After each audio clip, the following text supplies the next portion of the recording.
Hi, my name is Lillian Dobson, and this is my campaign project on fast fashion for my Honors Humanities class at Grand Canyon University. I moved 11 times, 10 houses, 4 states, 2 countries, and 1 college. And with this fact, I am painfully aware of how much stuff can be in a 5-person American household and then transported across the United States. In fact, the LA Times says that there are over 300,000 items in the average American household. You see, I used to also be a chronic overpacker.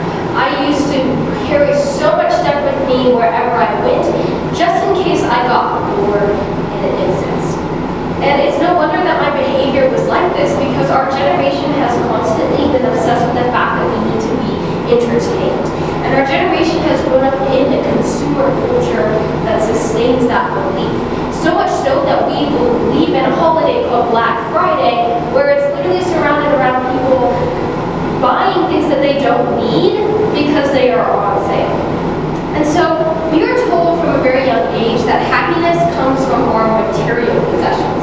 But I believe that nothing can be further from the truth. You see, the result of our cluttered lives is evident.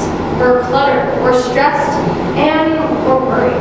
And the Daily Mail reveals that over the course of our lifetime, we will spend a total of 3,680 hours, or 153 straight days, searching for misplaced items. That's 153 days of our entire lives spent searching for things that we probably don't even need. That is scary to me. And it's really interesting because we as a generation constantly say that we don't have enough time. But we spend so much time online shopping and spending our time in our consumerism. And so the root issue of this idea is that our generation, Generation Z, is obsessed with consumerism. And so we have to address the root issue that's plaguing our generation. You see, consumerism is killing our planet, and it thrives off of our instant gratification that can never seem to be satisfied. You see, our generation, which includes anyone born between 1997 and 2012, Generation Z, is the #1 retail consumer. As seen on this chart that will be depicted in this video, a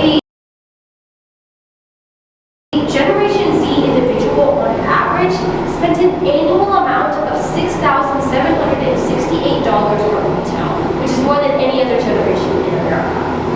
So we have to see that in this graph, we are spending more money than any other generation on retail. And it makes sense, because as a generation of youth growing around modern-day technological advancement, we are extremely privileged. We have unlimited options when it comes to purchasing clothes. We often choose what is most convenient for us without stopping to ask where that product came from. We say if it's in front of us, then it is okay to purchase. But what is it made from? Where did it come from? And who made it? You see, due to the urbanization of America, there was such a large disconnect from the producer and the consumer. Just 30 years ago, we regularly rewore clothes all the time, and we mended them when they got torn. But now we have seasonal closets and throw away our clothes when we don't like them anymore. In fact, 81 pounds of clothing per person are annually thrown away in America by the average American. Now, this adds to the severe waste problem that we already see happening in America. There are literally trash islands off the coast of the Pacific Ocean. The fast fashion industry. I'm here to educate you on this billion-dollar industry that feeds off of our consumer mindset while using modern-day slavery and unsustainable materials to create articles of clothing that are most likely hanging in every single one of our closets as we speak. I'm also here to tell you that our generation, through collective action, can fight this industry and make a visible impact on labor rights and the environment by voting with our dollars. Now, let's take a look at this industry. So what is the fast fashion industry?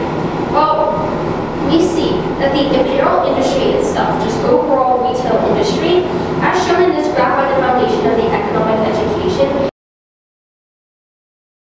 is growing at really fast rates.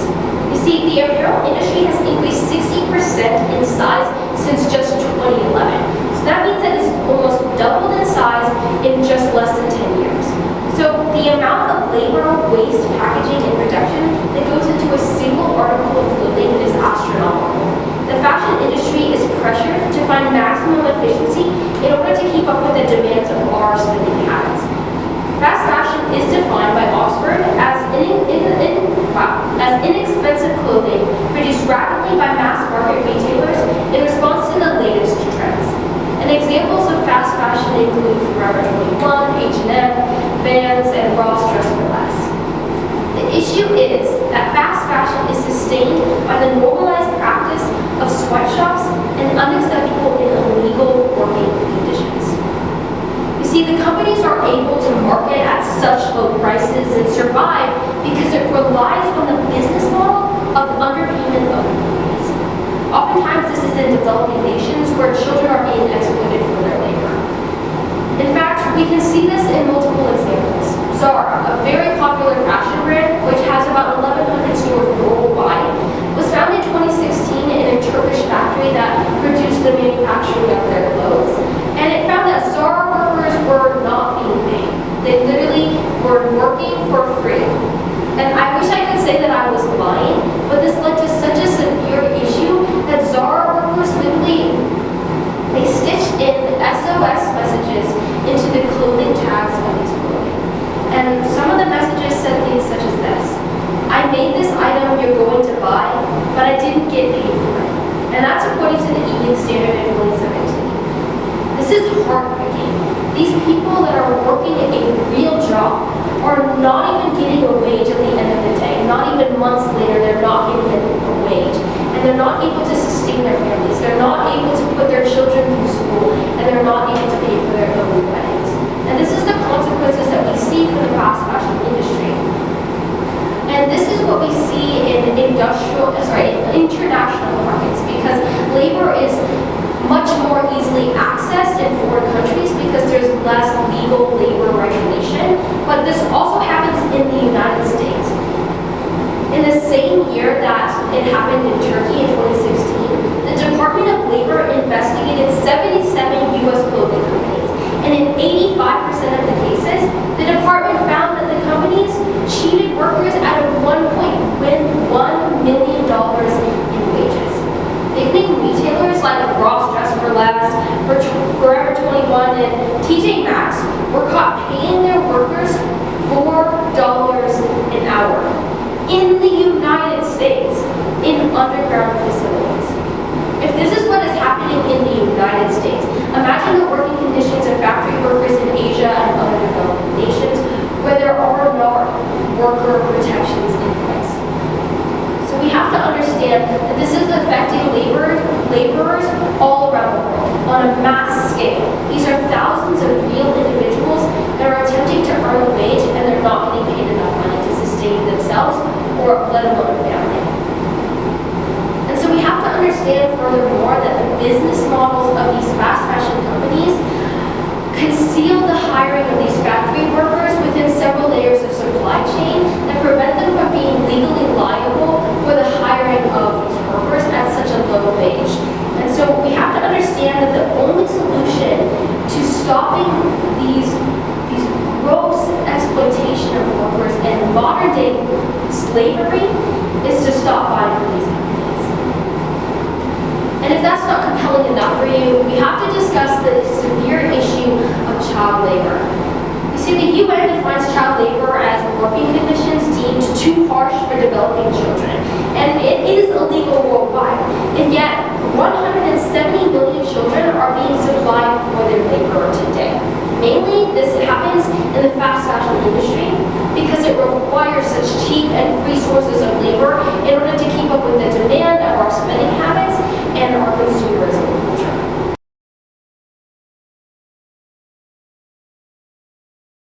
You see, children are seen as better for cotton picking because they have smaller hands that don't damage the crop. And furthermore, they are immediate, easy to hide, and are concealable from the law. In southern India, parents in impoverished areas send their daughters to work in spinning mills because they are promised good wages, comfortable accommodation, meals, and training. Yet the Center of Research on Multinational Corporations says that they are working under appalling conditions that amount to modern-day slavery and the worst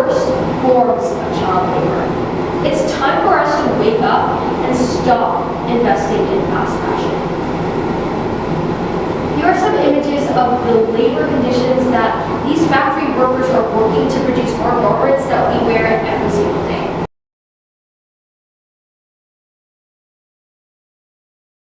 If child labor isn't enough reason to hate fast fashion, the effect on the environment will. Fast fashion is responsible for 1/5 of industrial water pollution, and this includes the washing solvents and the dyeing that is used in the manufacturing of clothes. It takes about 3 days of drinking water to produce a single cotton t-shirt.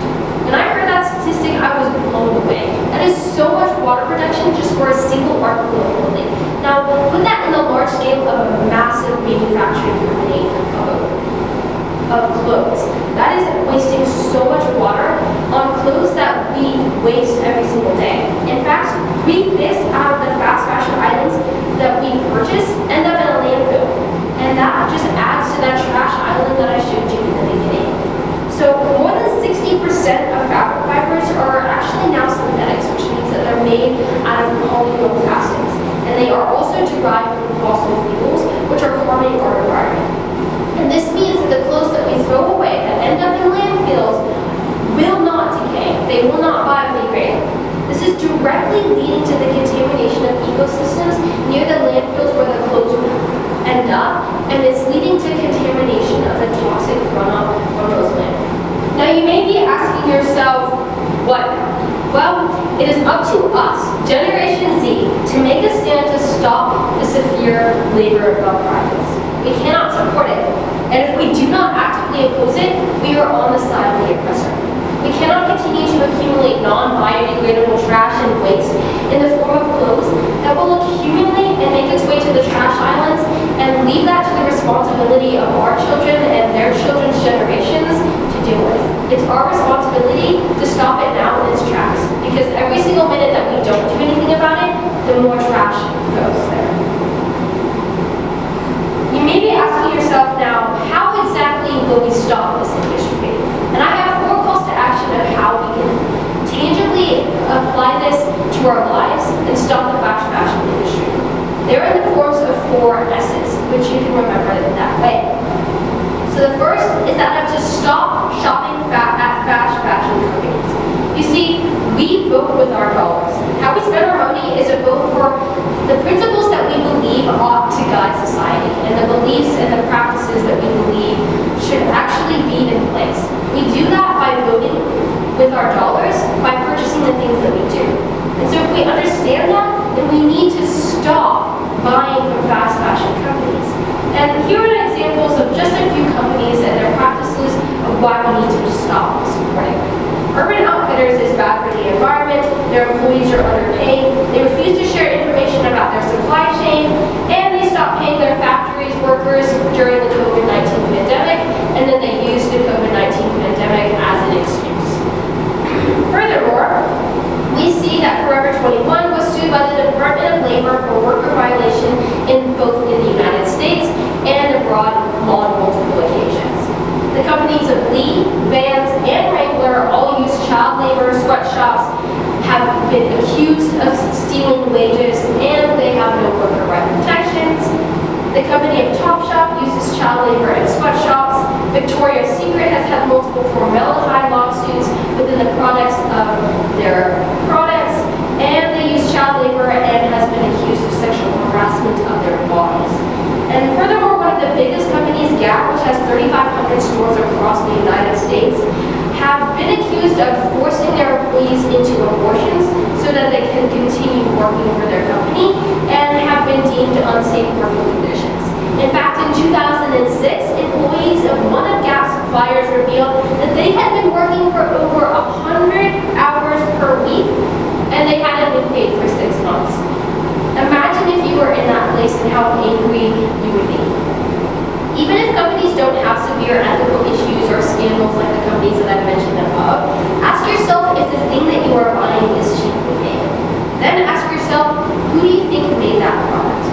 If the answer in your head is yes to the fact that it's cheaply made, then you can probably assume that it was also made by someone who's not getting paid or getting paid very low.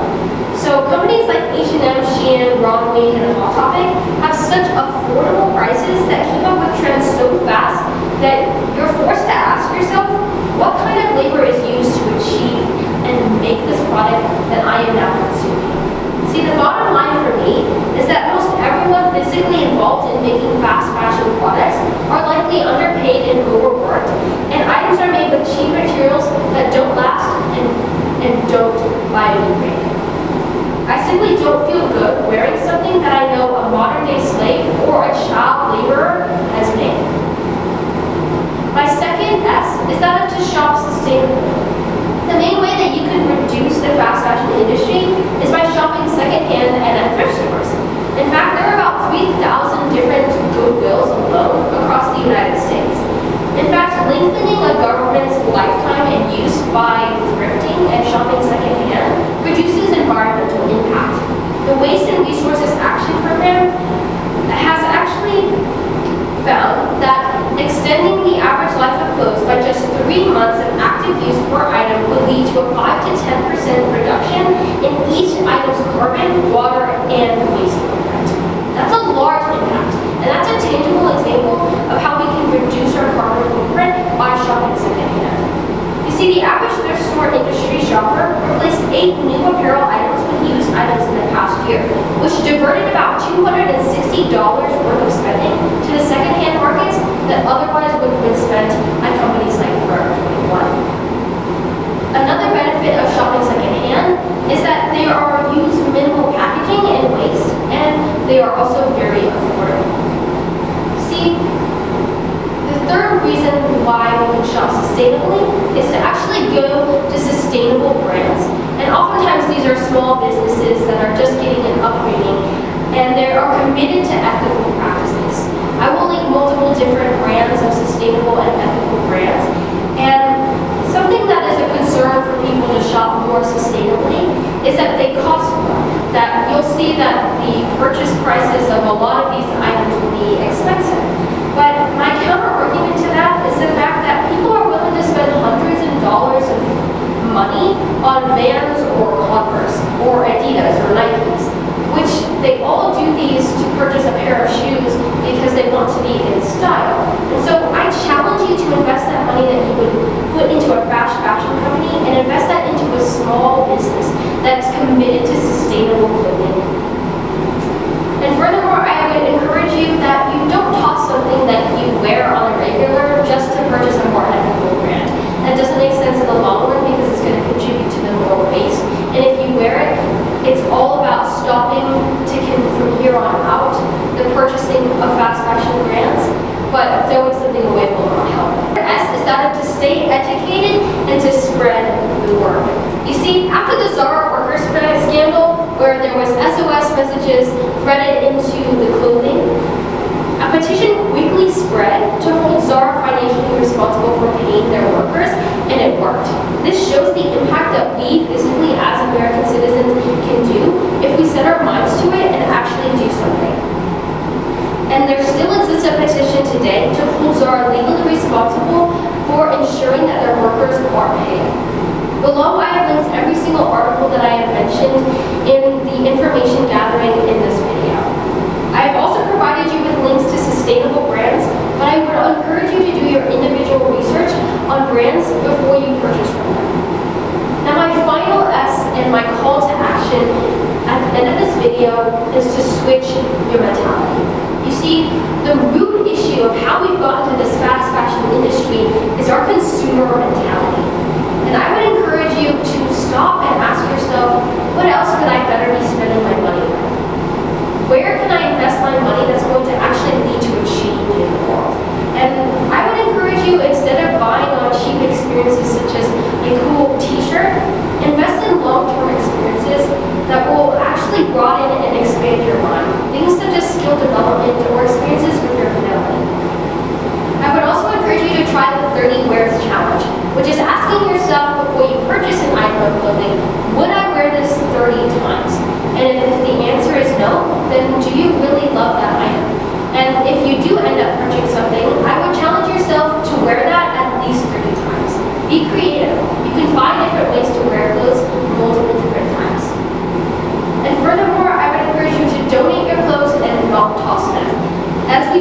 that shopping secondhand can significantly reduce that carbon impact on our environment. Now, social media is the #1 source of information in our generation. And I want to encourage you to share this video on your social media. I urge you to also sign this change.org petition that I will link at the bottom of this video to make a physical commitment to signify your change to changing your consumer habits, to stop fast fashion. Now, it won't be easy. I'm not going to promise that it will be easy, but it will be worth it. We pretend on our social media that we care so much about social justice and that we stand by social justice. Let's just not pretend.